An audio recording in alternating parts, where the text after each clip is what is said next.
নমস্কার বন্ধুরা, সবাইকে অনেক অনেক ভালোবাসা জানিয়ে আরেকটি নতুন ব্লগ শুরু করছি। আশা করি সবাই খুব ভালো আছেন, সুস্থ আছেন। আজকে রবিবার, এখন বাজে সন্ধ্যে 7টা। পুজো তো চলেই আসলো, তাই ছোটোখাটো কিছু শপিং করতে যাব হাবড়া। আসলে হাবড়াটা আমাদের বাড়ির থেকে কাছে, তাই টুকটাক কিছু কেনাকাটি থাকলে হাবড়ায় চলে যাই। তবে শপিংয়ের জন্য আমরা মাঝে মাঝে বারাসাতও যাই, আবার যখন পুজোর আগে শাড়ি অথবা বিশেষ কিছু কেনাকাটি থাকে তখন কলকাতাতেও যাওয়া হয়। চলুন তাহলে যাওয়া যাক। মাম্মাম ঘুরতে যাওয়ার জন্য ব্যস্ত হয়ে গেছে। বাড়ির থেকে 2-4 পা হেঁটে গেলেই বড় রাস্তা, ওখান থেকেই আমরা অটোতে করে যাব। এমনিতেই আমাদের অনেকটা লেট হয়ে গেছে, আর লেট করব না, চলুন তাহলে যাওয়া যাক। ভাবছি আজকে প্রথমে হাবড়া ট্রেনসেই যাব। এর আগে আমি কখনো হাবড়া ট্রেনসে যাইনি। আমার হাজবেন্ড গিয়েছিল, কিন্তু ছোট বাচ্চা নিয়ে আমার আর যাওয়া হয়ে ওঠেনি। তাই আমার হাজবেন্ড গিয়েই কুর্তি, চুড়িদার এগুলো সব নিয়ে এসেছিল। কিন্তু এখন মেয়েও একটু বড় হয়েছে, তাই তন্ময়কে বলতেই ও রাজি হয়ে গেল।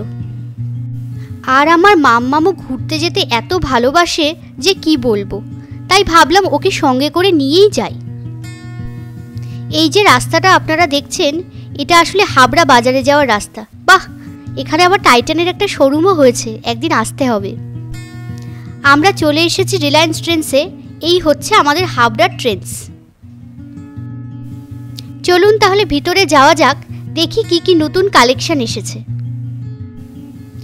আমরা ভিতরে চলে এসেছি। এই হচ্ছে হাবড়ার রিলায়েন্স ট্রেন্ডস। বেশ সুন্দর লাগছে কিন্তু কালেকশনগুলো, বলুন। এখানে বেশ কিছু সুন্দর সুন্দর কালেকশন আছে, চুড়িদার, কুর্তি এইসবের আর কি। কালেকশনগুলো কিন্তু বেশ ভালো, যেমন ধরুন কুর্তি, 2 পিস, এই ধরনের কালেকশনগুলো বেশ ভালো লাগছে আমার।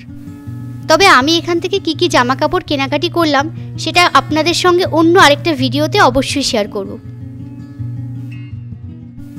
এদিকে আমি জামা কাপড় কেনাকাটি করছি, আর ওদিকে আমার মেয়ে দুষ্টুমি করছে। তো রিলায়েন্সে তো আমাদের কেনাকাটি হয়ে গেছে, এখন যাব একটু হাবড়া বাজারের দিকে।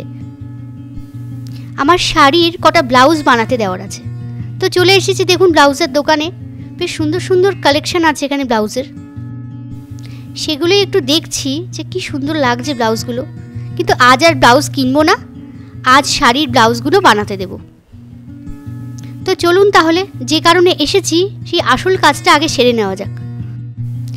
আর দেখুন কাদের সঙ্গে দেখা হয়ে গেল। এটা হচ্ছে আমার পিস্তত ননদ, আর এই যে আমার ঠিক পাশে যিনি দাঁড়িয়ে আছেন, ইনি হলেন আমার পিসি শাশুড়ি। নামে শাশুড়ি হলে কি হবে, উনি কিন্তু আমার নিজের পিসির থেকে কোনো অংশে কম নন।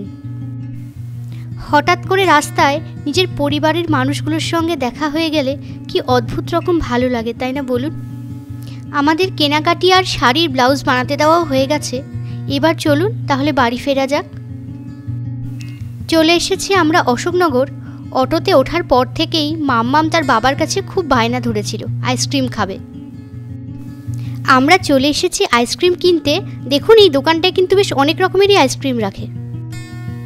এই যে আমরা বাড়িতে চলে এসেছি, দেখুন বাবার কাছ থেকে বায়না করে কত কিছু কিনেছে। আজকে ফেরার পথে নিয়ে এসেছিলাম বিরিয়ানি। আসলে এমনিতেই ছুটির দিন, তার মধ্যে একটু রাতও হয়ে গেছিল ফিরতে, তাই ভাবলাম আজ আর রান্না নয়, আজ এই গরম গরম ধোঁয়া ওঠা বিরিয়ানি দিয়েই ডিনারটা সারব।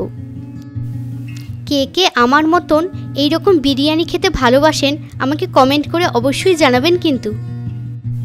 আজকের ব্লগটা তাহলে এই পর্যন্তই থাকলো। দেখা হবে আরেকটি নতুন ব্লগে। ব্লগটা যদি ভালো লাগে তাহলে অবশ্যই লাইক করে দেবেন, আর কমেন্ট করে আমাকে জানাবেন যে এই ব্লগটা আপনাদের কেমন লাগলো।